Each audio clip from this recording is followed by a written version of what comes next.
أعوذ بالله من الشيطان الرجيم. بسم الله الرحمن الرحيم. الحمد لله رب العالمين. نحمده ونستعينه ونستغفره. ونعوذ بالله من شرور أنفسنا ومن سيئات أعمالنا. من يهده الله فلا مضل له. ومن يضلل فلا هادي له. أشهد أن لا إله إلا الله وحده لا شريك له. وأشهد أن محمدا عبده ورسوله. سبحانك لا علم لنا إلا ما علمتنا إنك أنت العليم الحكيم. اللهم علمنا ما ينفعنا وانفعنا بما علمتنا وزدنا علما. اللهم أتي أنفسنا تقواها وزكها أنت خير من زكاها. أنت وليها ومولاها.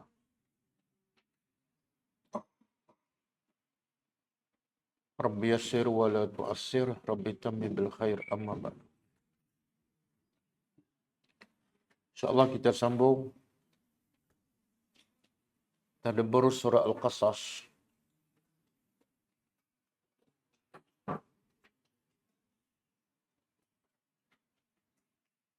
Ayat 54. 55. Sebelum tu kita tengok pengajaran yang lepas. 52 kan?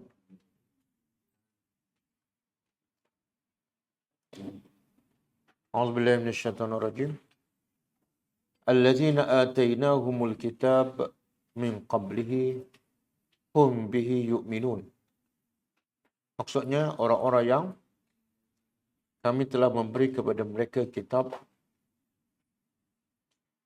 dari sebelumnya, iaitu sebelum Al-Quran. Mereka dengan Al-Quran itu mereka sentiasa beriman. Ajarannya pertama,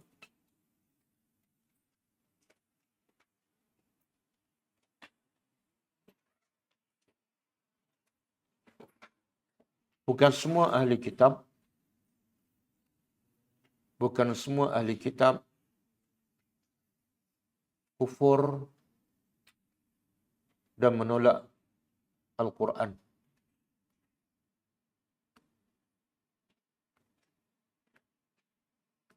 Tetapi ada sebahagian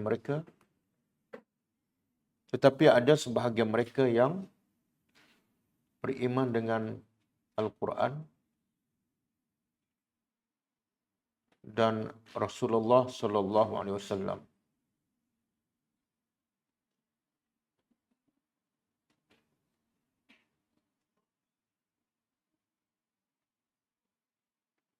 Yang kedua,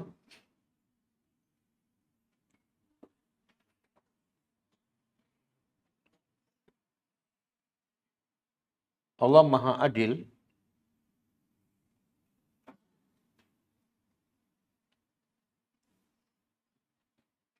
iaitu dengan memberi hak mereka yang beriman serta memujinya walaupun mereka daripada kalangan kumpulan ahli kitab yang kebanyakannya kufur kepada Allah.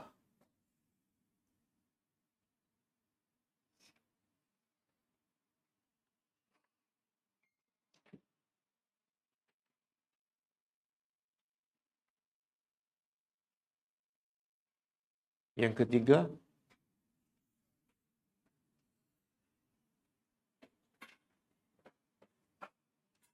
antara yang beriman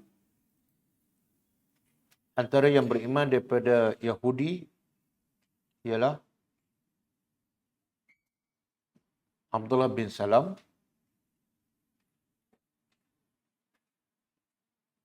dan daripada Nasrani seperti Waraqah bin Naufal seperti Waraqah bin Naufal dan Raja An-Najasyi.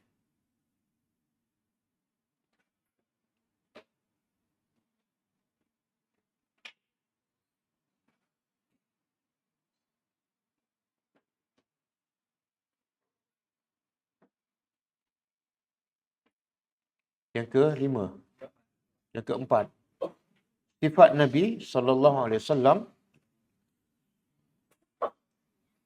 rahmatullah, ada disebut di dalam kitab Taurat dan Injil.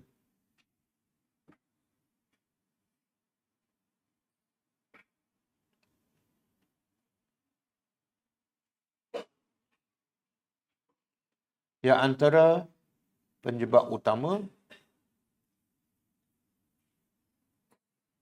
orang Yahudi dan Nasara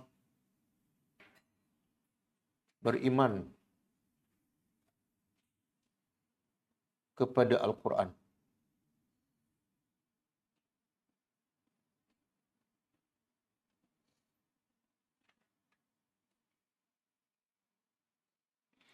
Ayat 53. Wa idza yutla alaihim qalu amanna bih innahu al-haqqu min rabbina inna kunna min qablihi muslimin. Maksudnya, dan apabila sentiasa dibaca kepada mereka ayat-ayat Al-Quran, mereka terus berkata kami beriman dengannya. Kerana sesungguhnya ia adalah benar, al-haq, daripada pencipta kami. Sesungguhnya kami sebelum Al-Quran sentiasa berserah diri. Pengajarannya pertama,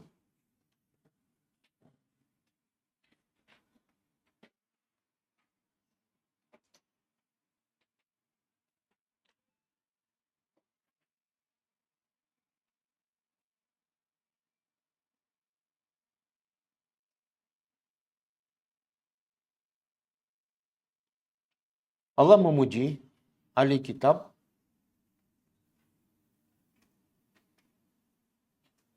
yang beriman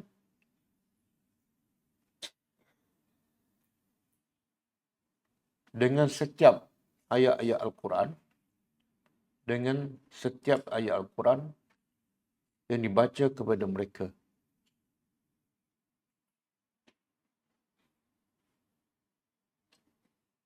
Dan keimanan mereka adalah berdasarkan keyakinan bahawa ia benar-benar datang daripada Allah. Bahawa ia benar-benar datang daripada Allah.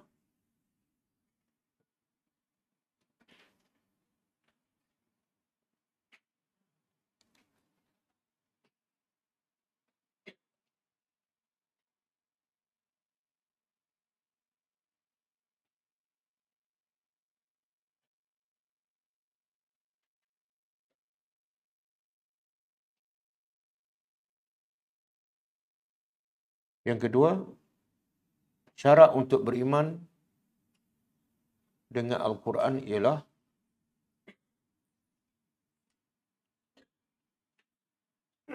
hendaklah memahami maksud-maksudnya dan setelah itu mentaati. Dan setelah itu mentaati segala perintah Allah.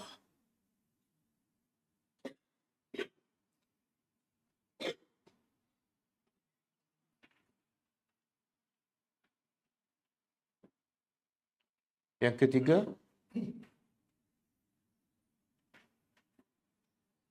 sebelum ahli kitab beriman dengan Al-Quran, mereka sentiasa mentaati perintah Allah melalui kitab mereka, sama ada Taurat ataupun Injil.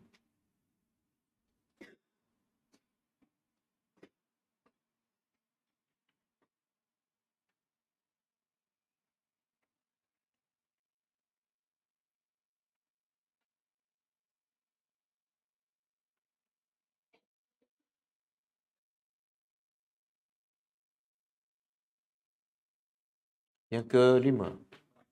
Yang keempat. Dibolehkan memuji dan menyatakan kelebihan diri sendiri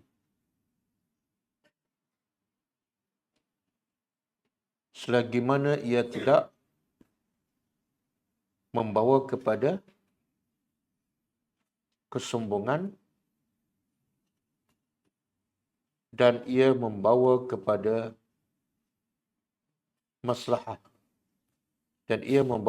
maslahat dakwah.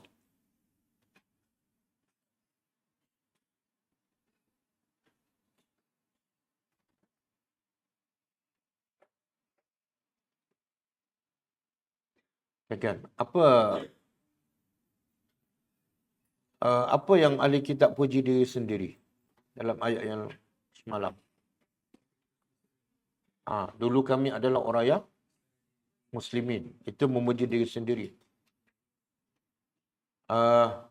Dan contoh Nabi kita sallallahu alaihi wasallam pernah memuji diri sendiri, tapi bukan kerana berbangga. Antaranya Nabi sebut ana sayyidu wali Adam. Ana sayyidu waladi Adam yaumal qiyamah. Wala fakhra. Maksudnya, aku adalah ketua kepada anak-anak Adam pada hari kiamat dan tidak ada kebanggaan. Jadi boleh, tapi jangan sampai tahap sombong.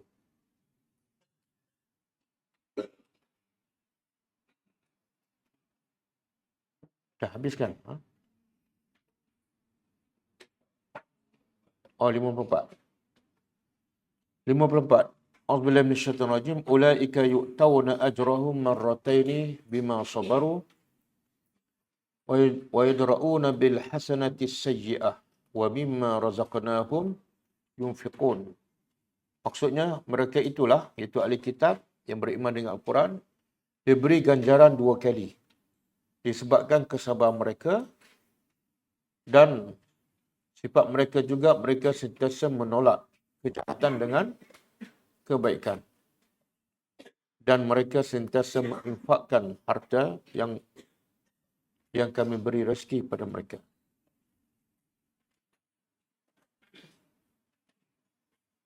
Okey, pengajarannya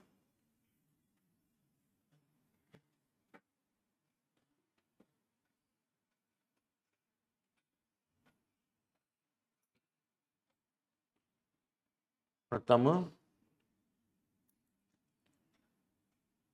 Allah Maha Adil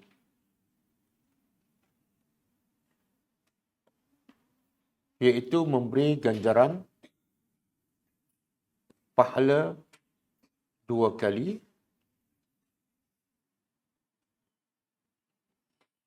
kepada mereka yang beriman dengan 2 kitab.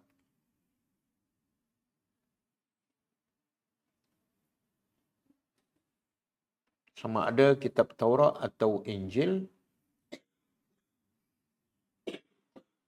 dan Al-Quran.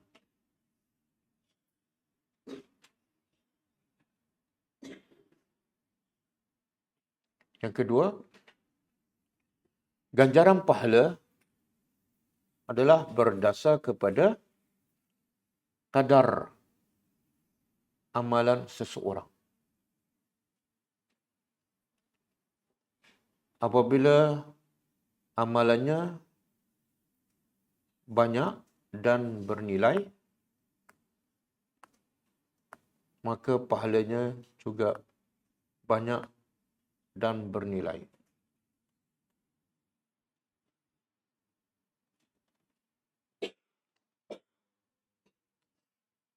Yang kelebihan sabar.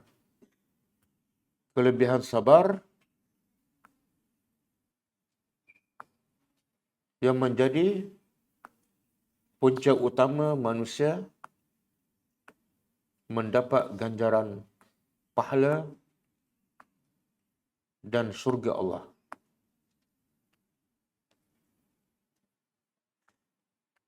Yang keempat, amalan-amalan kebaikan akan menghapuskan amalan kejahatan yang dilakukan sebelum itu.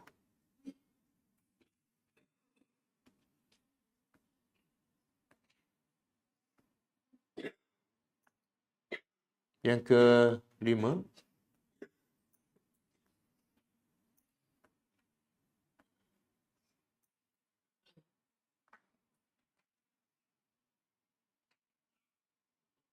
muhsinun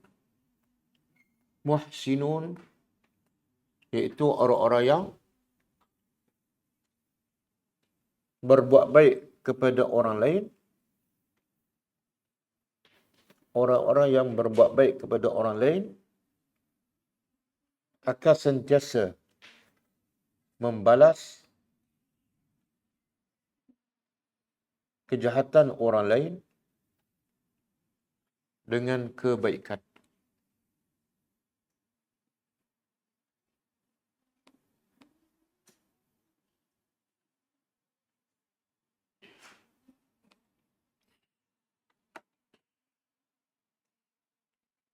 Yang kelebihan infak.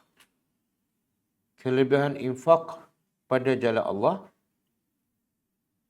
dari rezeki Allah.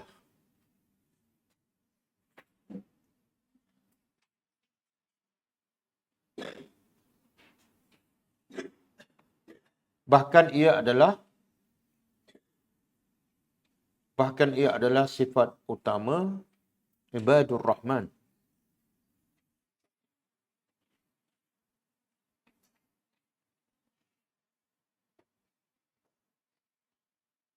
Yang sentiasa menginfakkan hartanya siang dan malam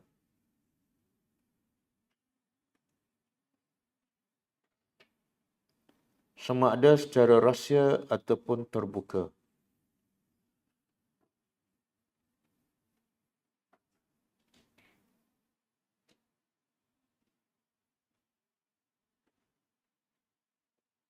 Okey, habis ah.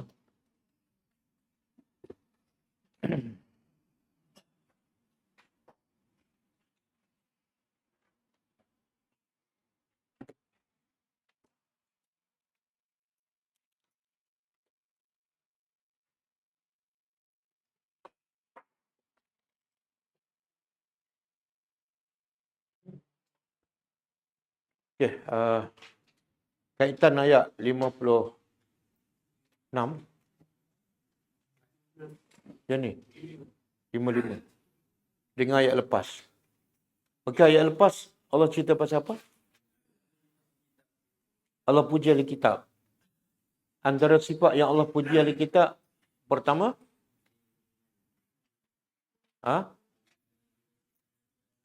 beriman dengan dua kitab. Yang kedua,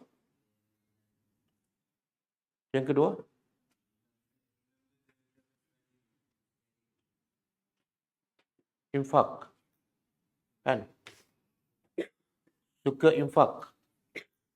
Yang ketiga, menolak kejahatan dengan kebaikan.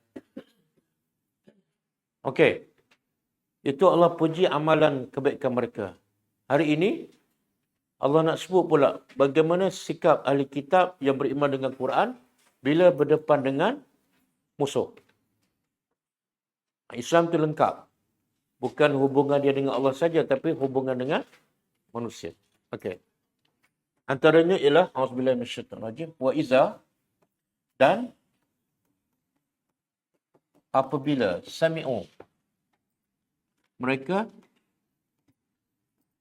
mendengar al-lagwa. Lagwa apa dia? Oh, lagwa, laga. Sama lah tu.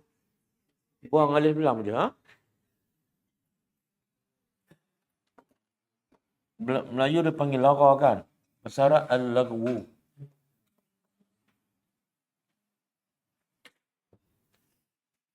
Apa sahaja perkataan atau perbuatan yang tak ada kebaikan.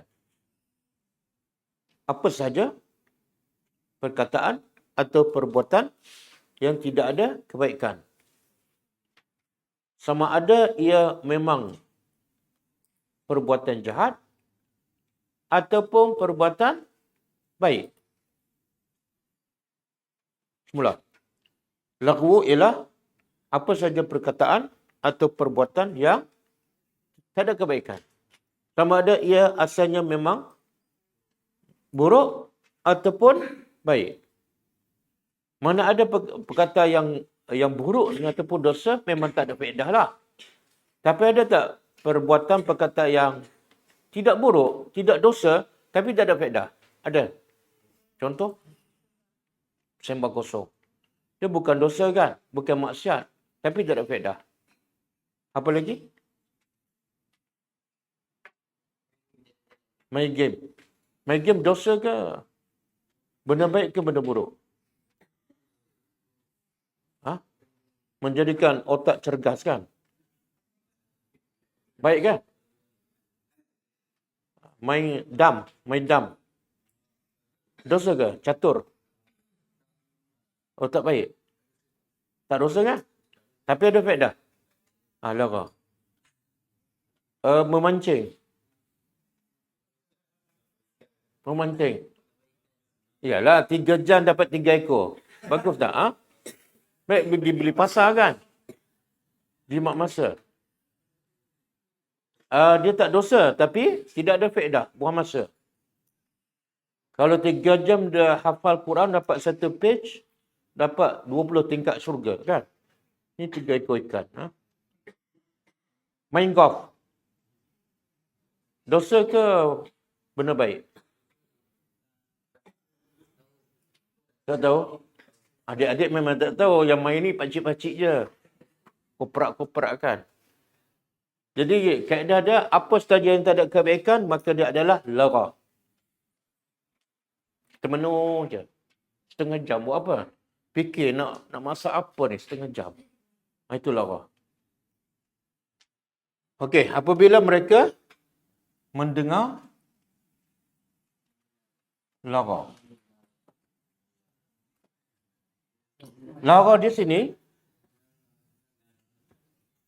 betul kan? Betul kan? Betul ejaan bahasa Melayu kan? Macam tak pernah tengok je. Ha? Okey, bila mereka mendengar perkataan. Bila dengar dia perkataan, maka ulama kata perbuatan masuk tak? Masuk. Perbuatan kias kepada perkataan. Ada perkataan lara, ada perbuatan lara. Kan?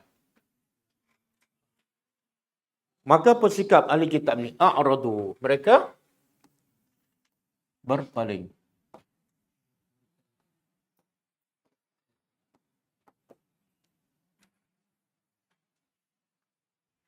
Perbuatan perkataan, bila dengar je, mereka mengelakkan diri. Mereka bangun, mereka jalan. Ya Allah, subhanallah. Allah puji sifat tu. Kenapa? Bukan senang kan? Tama-tama kawan kita bercakap sembang kosong, kita nak bangun. Sebab apa? Sebab dia ada faedah. Mungkin timbul persoalan. Kalau dia dosa, kenapa bangun? Cegahlah. Kan? Bila perbuatan tu dosa, wajib kita cegah ke wajib kita bangun?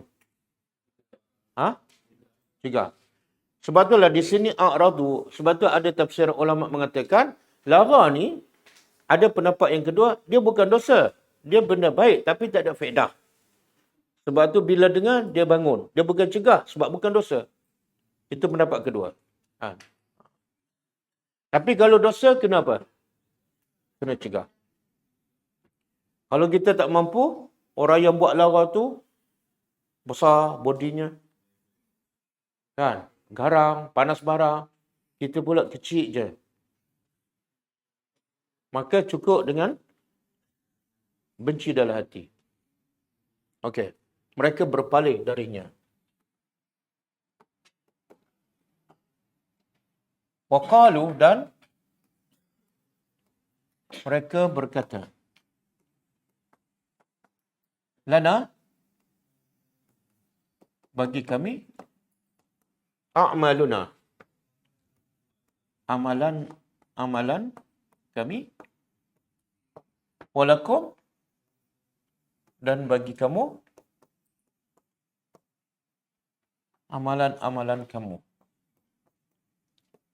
Apa maksud ni? Satu, bila dengar perkataan ataupun dia tengok perbuatan yang lara, satu, dia berpaling. Yang kedua, dia ucap ni. Ucap ni sama ada dengan mulut ataupun dalam hati. Apa maksud? Bagi kamu, amalan kamu. Bagi aku, amalan aku. Amalan kamu, aku tak akan ditanya. Dan amalan aku, engkau tak ditanya. Ayat tu sebenarnya ayat tak nak gaduh lah. Faham?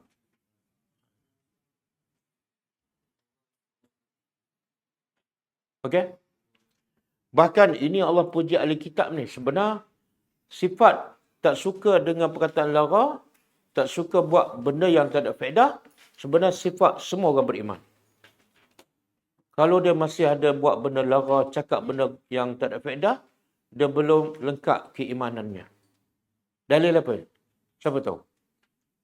Qad aflahal mu'minun allazina hum fi salatihim khashi'un.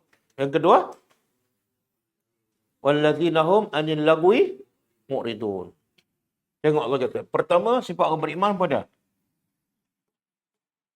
khusyuk fi salah.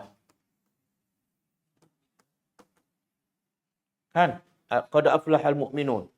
Telah berjaya orang beriman. Apa sifat pertama? Bukan solat, tapi khusyuk dalam solat. Kalau solat saja tak khusyuk, belum beriman. Yang kedua, wallazina hum anil lagwi mu'riduna. Anil lagwi.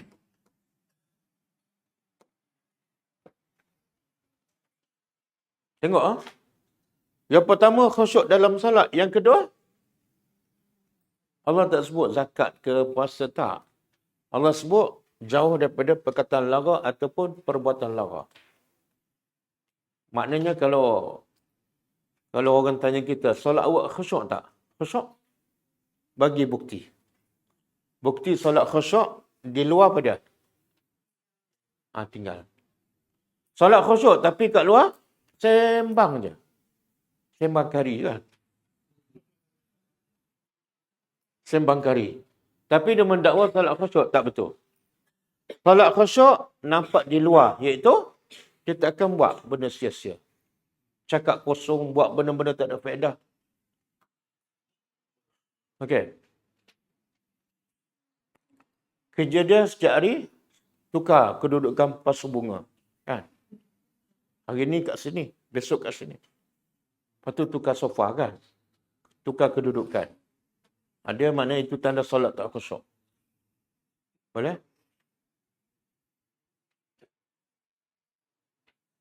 Apa lagi? Kalau ada orang bercakap benda-benda yang kadang-kadang bukan setakat lara, tapi benda yang salah. Sikap orang beriman juga, kalau dia tak mampu tegur, dia terus bangun. Cuba buka surah. Surah apa? Al-An'am. Ayat 68. Surah Al-An'am ayat 68.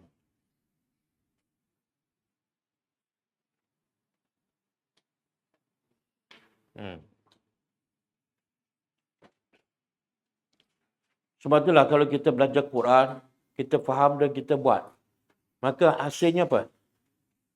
Hasilnya apa? Kana khuluquhu Al-Quran. Orang tengok akhlak ada memang luar biasa. Benda-benda sia-sia ni dia takkan. Okey, Allah kata apa? Wa iza ra'aita, dan apabila engkau melihat allazina, orang-orang yang yakhuduna. Yakhuduna makna bercakap fi ayatina, tentang ayat-ayat kami. Yakhudun ni bercakap tak eloklah. Dia menolak ayat Quran, dia menakwikan salah. Kalau kamu lihat orang macam ni, Allah perintah apa? Fa'arid. Jauhkan, berpaling daripada mereka. Sampai bila? Jangan boikot terus. Hatta yakhudu fi hadisin ghairi. Sampai dia tukar tajuk lain. Jangan cakap tajuk mempelekehkan ayat Allah, mempelekehkan nama-nama Allah. Bila dia tukar tajuk lain, cakap pasal ekonomi ke, okey, kamu boleh duduk bersamanya. Wa imma yunsiyannaka. Dan sekiranya syaitan melupakan engkau. Engkau terlupa dan duduk bersama dia. Sedangkan dia bercakap pasal agama. Dia mengata benda tak baik pada agama, pada Nabi. Tapi engkau terlupa. Maka Allah bagi pesan apa? Fala taq'ud. Maka jangan kamu duduk ba'da zikra, selepas kamu ingat. Bila teringat je, terus bangun. Sampai tak tu Allah nak beritahu sifat orang beriman. Jangan kamu duduk bersama kaum yang zalim. Okey. Dan ada satu ayat kan yang Nabi sendiri, hadis Nabi sendiri memuji orang yang hanya bercakap benda ada faedah sahaja. Maknanya kalau ada yang tak ada faedah, Nabi tak puji. Apa hadis tu? Cuba keluarkan hadis tu.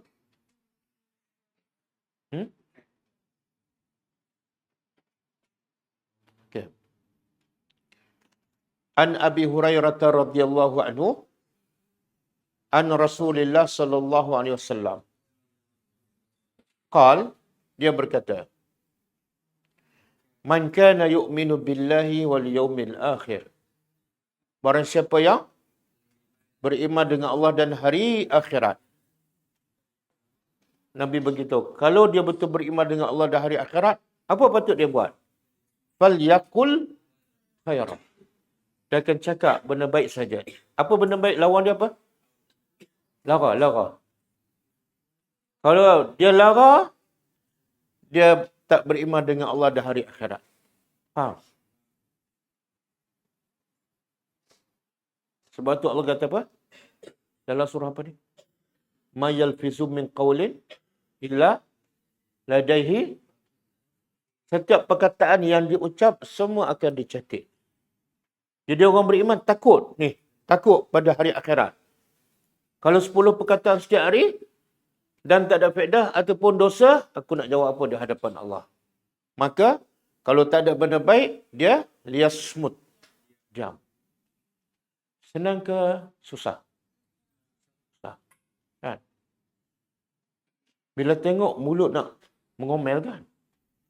Benda yang paling susah nak kontrol ialah mulut. Sebab tu Nabi kata, kalau kamu boleh jamin 2 perkara ni, aku jamin engkau masuk syurga. Apa dia? Lisan, lidah. Benda paling susah. Sebab tu yang paling beruntung siapa? Orang bisu ke orang yang boleh cakap? Orang bisu kan? Kurang dosa kan? Okey. Kemudian Nabi sebut lagi. Wa man kana yu'minu billahi. Siapa yang beriman dengan Allah dan hari akhirat. Falyukrim jarahu. Yukrim apa dia? Muliakan. Apa maksud muliakan? Jangan sakiti, tunaikan hak jiran, jangan buat bising. Pergi ziarah, bagi tom yam. Dan jangan harap kamu balaslah kari kepala ikan. Yukrim jarahu. Sebab tu Nabi kata, tidak beriman seseorang yang menyakiti hati jirannya. Okey, yang ketiga, wa man kana yu'minu billahi wal yawmil akhir. Siapa yang beriman dengan Allah dan hari akhirat, fal yukrim, muliakan tetamunya. Subhanallah. Betul kan? Kita kadang-kadang rasa rimas bila tetamu datang. Allah datang lagi. Silap alamat ke? Sebenarnya bila tetamu datang, tanda apa tu? Allah nak test kita orang beriman ataupun tak. Kalau kita orang beriman, muliakan tetamu. Sebab itu bukti kita beriman dengan Allah dan hari akhirat. Tapi orang Melayu dia tambah. Kalau tetamu datang, kena sambut. Sebab apa? Bila dia keluar, semua dia bawa dosa-dosa kita. Betul kan? Jadi dia bawa dosa banyak-banyak, lepas tu panggil tetamu. Pelik sungguh Melayu ni. Fal yukrim dhaifahu. Hadis sahih riwayat Bukhari. Okey, kita balik pada ayat kita. Bagi kami amalan kami dan bagi kamu. Di sini pula sifat orang beriman, dia tak suka mendakwa amalan aku saja betul, tak ada. Bagi kami amalan kami, bagi kamu kita tengok di akhirat besok siapa yang benar, siapa yang salah. Jangan suka mendakwa. Kamu ni sesat, tak payah cakap banyaklah. Okey, salamun alaikum. Salam ke atas kamu. La nabtaghi. Kami tidak. Nabtaghi ni apa dia? Natulub. Mencari. Talab. Kami tidak mencari. Ibtigha'a wajhillah. Mencari al-jahilin. Jahili siapa?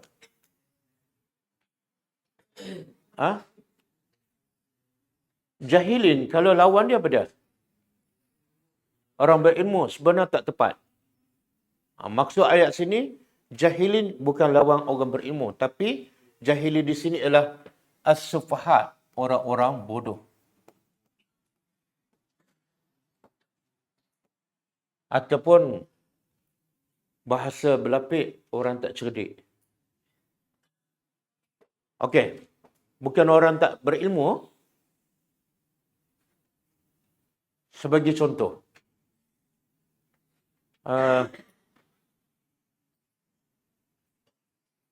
cuba buka surah At-Taubah.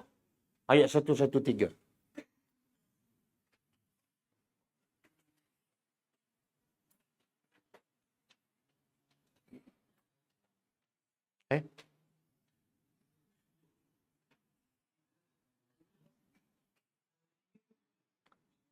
Tak, bukan ayat ni.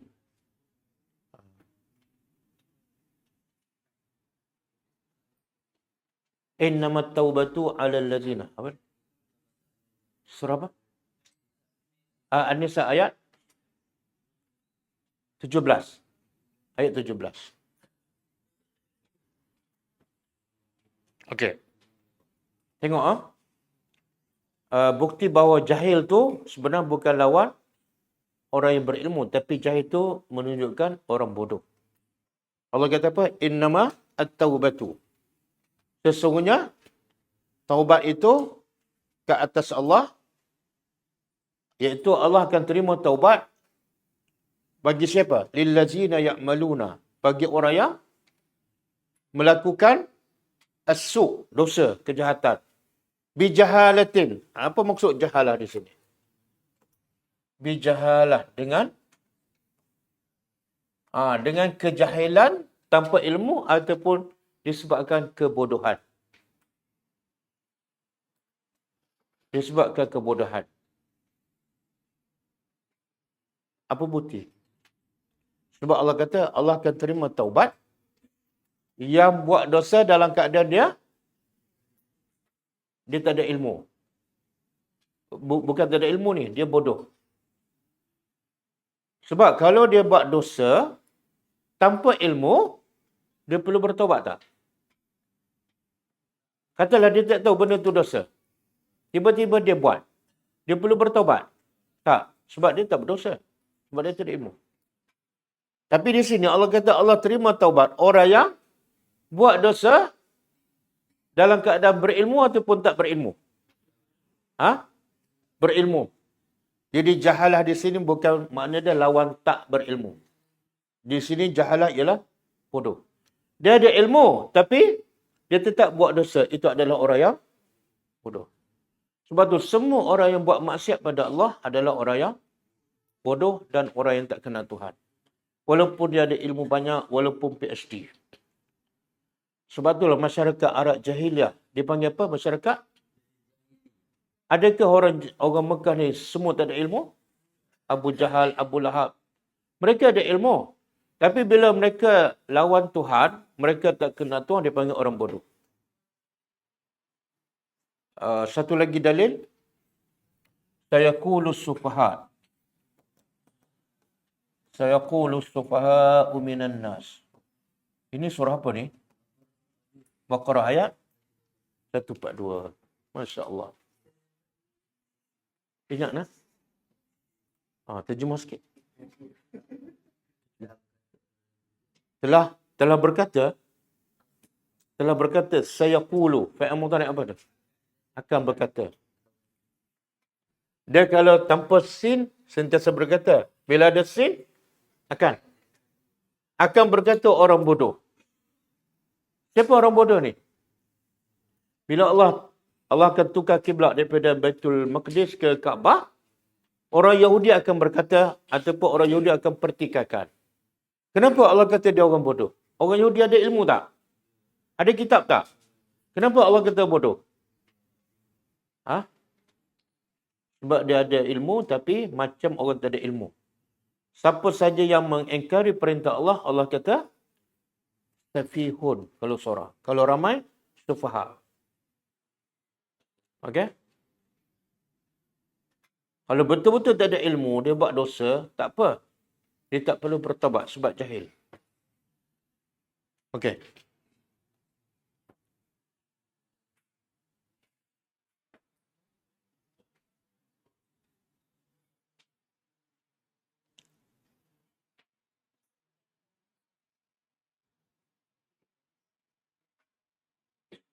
Pernah dengar tak kisah seorang sahabat bila dia solat,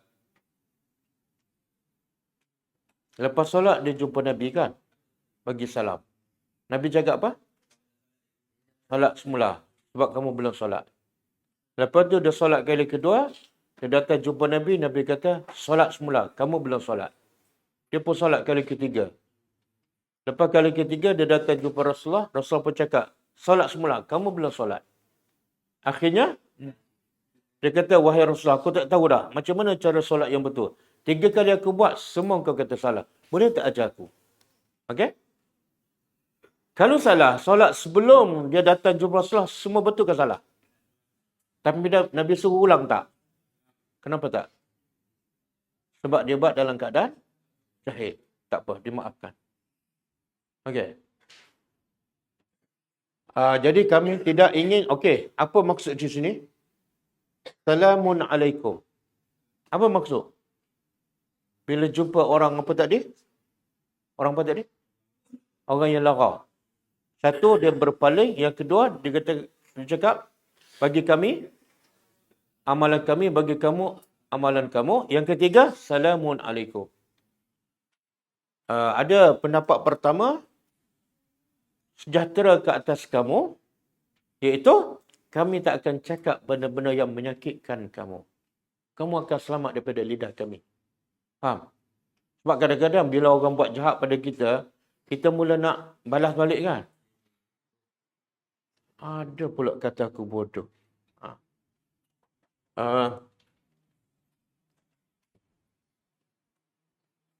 Ada dalam surah apa ni? Surah Al-Furqan. Ayat 63. Surah Al-Furqan ayat 63. Okey, boleh undur sikit. Ini 72. Okey. Allah puji ya. Wa ibadur rahman. Hamba-hamba Allah yang penyayang. Apa sifat hamba Allah yang Allah puji ni? Satu, yang allazina yamshuna 'alal ardi haunan. Bila dia berjalan di atas muka bumi, haunan apa dah? Rendah diri. Ini bukan tunduk sampai telanggar tiang, bukan. Tunduk, tidak sombong. Jumpa orang miskin pun dia senyum, dia bagi salam. Jumpa orang kaya pun sama je. Yang kedua, wa iza khatabahumul jahilun. Bila orang jahil berkata pada mereka, mereka kata apa? Salaman. Salaman makna jangan kita balas kejahatannya dengan kejahatan. Dan ada juga pendapat mengatakan salam tu makna bila kita nak tinggal dia, kita kena ucap Assalamualaikum. Jalan. Okey? Subhanallah. Inilah akhlak orang Islam. Suka tolak kejahatan dengan kebaikan. Dan tak suka cari gaduh. Dalam satu hadis,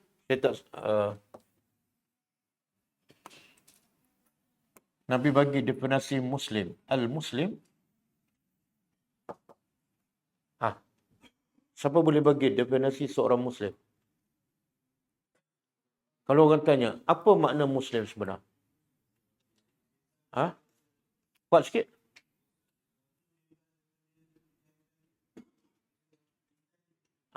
Bahasa Arabnya?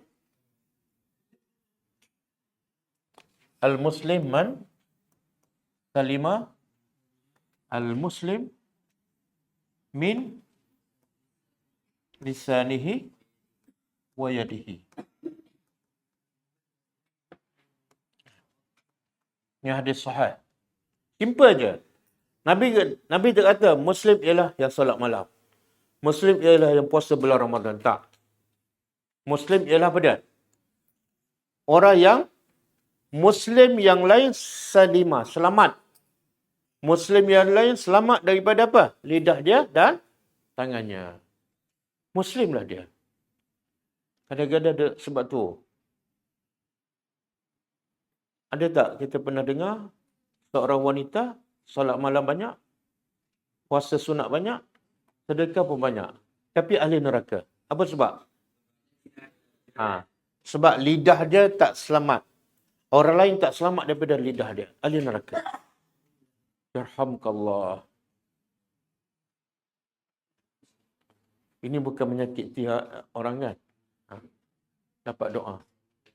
Okey. Simple. Nabi tak kata orang Muslim solat malam, sedekah, puasa, tak. Intipati orang Islam ialah akhlak. Bila orang duduk dengan dia, orang rasa tenang, bahagia, seronok. Tapi kalau suka menyakitkan hati orang, mulutnya, itu bukan Muslim yang sebenar. Okey? Kita balik pada... Okey, dah. Dah hilang dah, tak apalah. Salamun alaikum, sejahtera ke atas kamu. Dan Allah pun perintah pada Nabi, bila orang maki kamu, wahjurhum hajran. Wahjurhum apa makna? Tinggalkan mereka dengan tinggal yang jamil, cantik. Jangan sampai dia sakit hati dengan kamu. Dan kami tak nak. Kami tak akan cari orang-orang yang, ini dalam hatilah. Orang-orang yang bodoh ni kami tak nak layan. Sebab apa? Buang masa kami. Betul kan? Dia maki, kita maki. Dia tuduh kita sesat, kita tuduh dia sesat. Kita dengan dia 2 kali 5. Okey, lepas tu Allah kata innaka,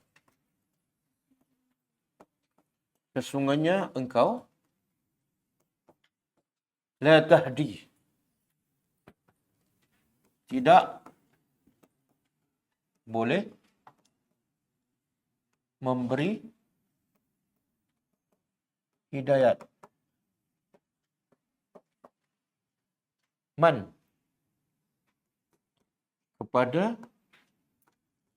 siapa yang ahbabta. Engkau ahbabta ni mana?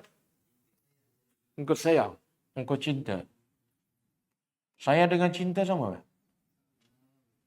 Sama? Sama Asif. Sayang dengan cinta. Saya sayang awak, saya cinta awak.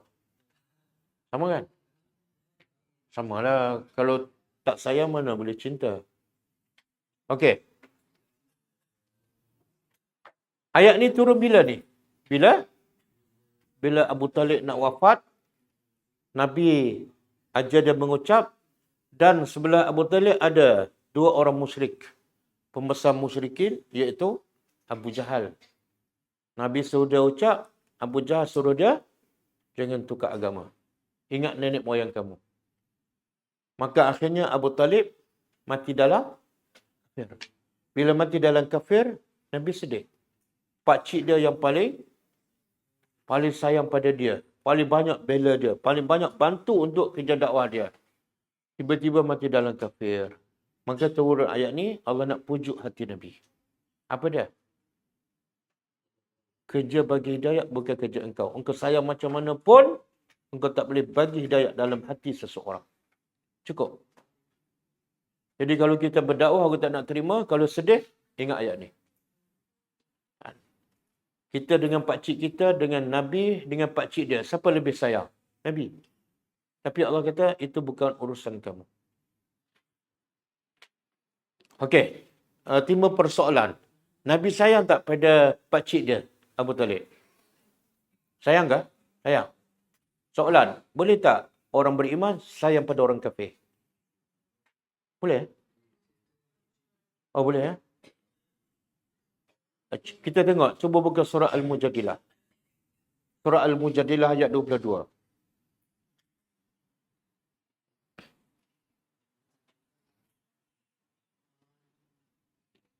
Okey, cuba terjemah. La tajidu. Muhammad, Allah berkata kepada Nabi Muhammad, engkau tidak akan dapati kaum yu'minuna, yang mereka itu beriman dengan Allah dan hari akhirat. Mereka beriman dengan Allah dan hari akhirat. Tapi yuwaduna. Apa ni? Mereka berkasih sayang. Engkau tak akan jumpa orang beriman dengan Allah dan hari akhirat. Tapi mereka berkasih sayang dengan siapa? Man haddallah. Dengan orang yang memusuhi Allah dan Rasulnya. Walaupun mereka itu adalah bapa-bapa mereka ataupun anak-anak mereka ataupun ikhwan mereka. Au asyiratahum, ataupun keluarga mereka. Okey. Jadi ayat ni Allah larang tak orang beriman berkasih sayang dengan orang yang menentang Allah dan Rasul? Allah larang kan? Larang. Allah kata, wahai Muhammad, engkau tak akan jumpa orang beriman dengan Allah dan hari akhirat. Tapi dalam masa sama, dia sayang kepada orang yang menentang Allah dan Rasul. Jadi macam mana kita nak sehari dengan ayat tadi? Nabi sayang pada Abu Talib. Sedangkan Abu Talib kafir. Ha? Dia tak menentang. Dia tak menentang Islam. Habis kenapa masuk neraka? Dia kafir apa? Bila sebut kafir, menentang ke tak? Menentanglah, sebab tu masuk neraka kan. Kalau tak menentang, kenapa masuk neraka? Ha? Kafir harbi dan kafir zimmi. Oh, jadi kafir harbi tak boleh sayang. Kalau kafir zimmi, boleh sayang. Ada dalil. Sebenarnya ulama mengatakan mahabbah ni ada dua.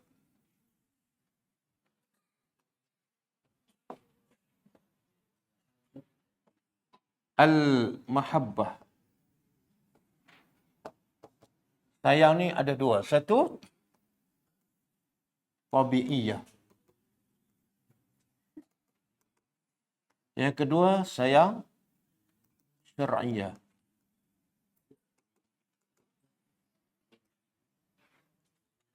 Sayang tabi'iyah, sayang semula jadi. Contoh, anak kepada bapa, anak kepada mak, mak kepada anak. Itu fitrah semula jadi. Itu tak salah. Bagaimana Nabi sayang pada pakcik dia, itu mahabbah tabi'iyah. Yang kedua, mahabbah syar'iyah. Cinta kerana agama. Itu tak boleh sayang pada orang kafir. Boleh? Ada ni dia baru masuk Islam, tapi mak dia belum Islam. Boleh tak dia sayang pada mak dia sebagai seorang ibu? Boleh. Okey. Kita balik pada ayat kita.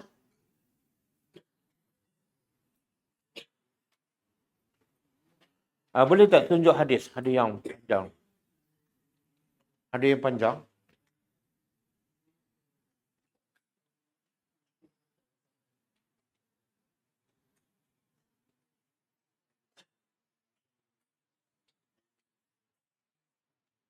Okey.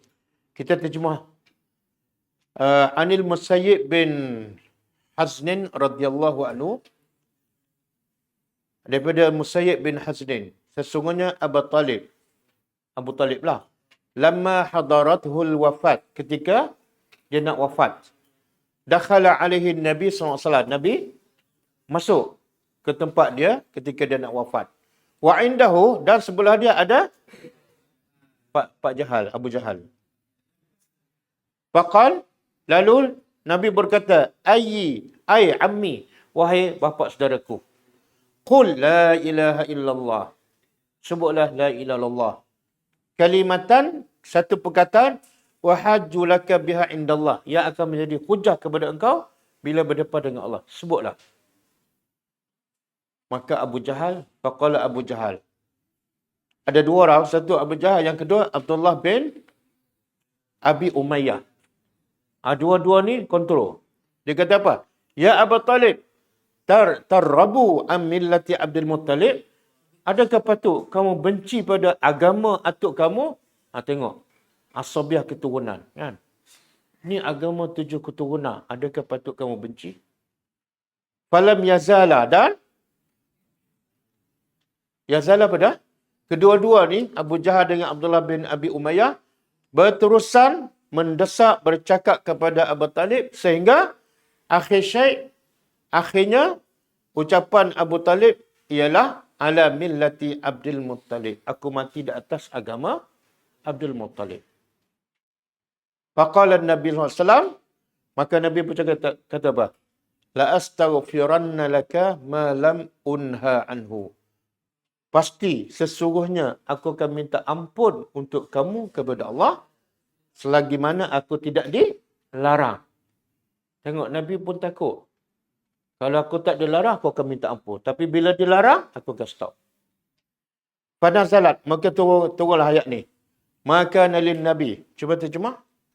Tidak patut bagi Nabi dan orang-orang yang beriman an yastaghfiru lil musyrikin. Tak boleh. Turun ayat larangan. Tidak patut bagi Nabi dan orang beriman meminta ampun kepada orang musyrikin, walaupun orang musyrikin itu uli qurba. Orang yang paling dekat dengan dia, mak dia ke, atuk dia ke. Tak boleh. Bila tu tak boleh? Min ba'dima tabayyana lahum. Setelah jelas kepada mereka bahawa orang musyrikin itu adalah ashabul jahim. Stop. Tak boleh dah. Haram.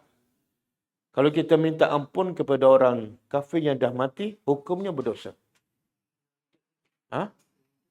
Kalau hidup, kita minta Allah bagi hidayat. Macam mana Allah nak ampunkan dia, dia belum dapat hidayat. Minta hidayat dulu. Kemudian turun ayat yang kita sedang belajar. Innaka la tahdi man ahbabta. Hadis sahih riwayat Bukhari. Nombor hadis 3884 dan Muslim nombor hadis 24. Okey, kita balik pada ayat kita. Okey, satu lagi hadis. Apa kebaikan Abu Talib bila di akhirat? Sebab dia banyak jasa kan kepada Nabi, kepada Islam. Apa kebaikan yang dia dapat di akhirat besok? Azab paling? Boleh tunjuk satu hadis tu. Okey. Qad rawa Muslim fi sahihi. Imam Muslim telah meriwayatkan dalam kitab sahihnya daripada hadis Ibnu Abbas radhiyallahu anhuma, anna Nabi SAW, sesungguhnya Nabi berkata, ahwanu ahli nar, ahwan apa dah? Seringan-ringan ahli neraka dari segi azab ialah paling ringan. Tapi orang kafir lah. Macam mana tu paling ringan? Wahwa munta'ilun. Dia memakai na'laini, dua capal, dua kasut. Capal pula.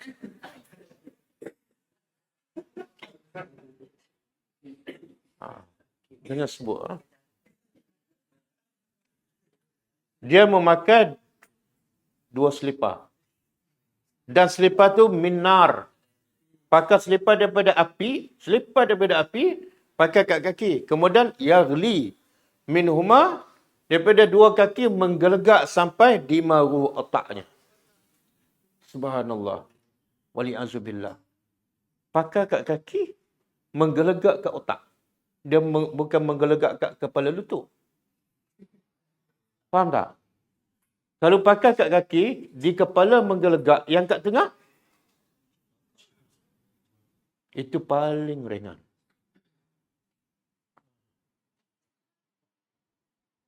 Right. Itu je yang Nabi boleh bagi. Satu-satu, Nabi Muhammad boleh bagi siapa budak orang kafir. Satu-satunya Abu Talib. Tapi bukan keluar. Kalau yang ni paling ringan, yang paling berat, yang ni pun bagi kita dah. Ya. Okey, kita habiskan ayat kita. Walakin, akan tetapi, Allah yahdi, akan memberi hidayat man yasha, kepada siapa yang dia kehendaki.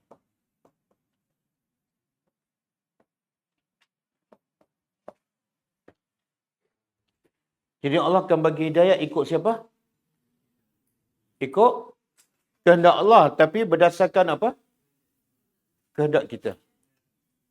Jadi siapa yang nak, Allah akan bagi. Siapa yang tak nak, Allah tak akan bagi. Abu Talib tu, Allah akan bagi je bila dia nak. Tapi sebab dia tak nak, Allah tak bagi.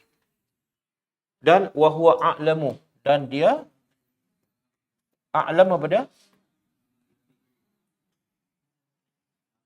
Paling mengetahui. Bil muhtadin, dengan siapa muhtadin? Orang-orang yang yarhamkallah. Orang-orang yang layak dapat hidayat. Allah lebih tahu. Bila Allah tak bagi itu, makna Allah tahu dia ni memang tak layak. Sebab dia tak nak. Okey? Rahimkallah. Sebab tu hidayat ni kita kena minta, kena usaha, kena cari. Kalau tak dapat tu, sah. Kita tak usaha, kita tak cari. Orang Melayu suka kata apa? Saya belum dapat hidayat. Kan? Kalau pergi haji, dia kata apa? Belum dapat seru. Siapa nak seru awak? Ha? Okey, cukup lah.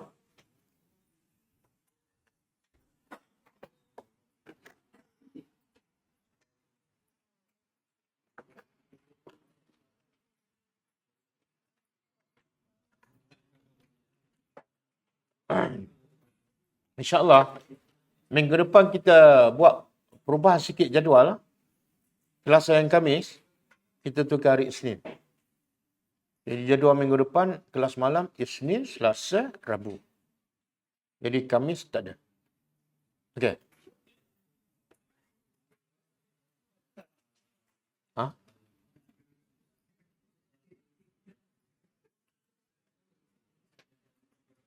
Oh, ingat nak kurangkan kelas, Ustaz.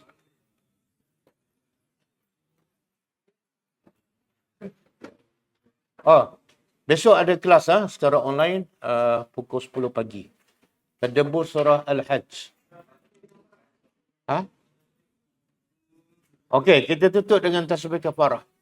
Subhanakallahumma wa bihamdika, asyhadu an la ilaha illa anta, astaghfiruka wa atubu ilaik. Assalamualaikum warahmatullahi wabarakatuh.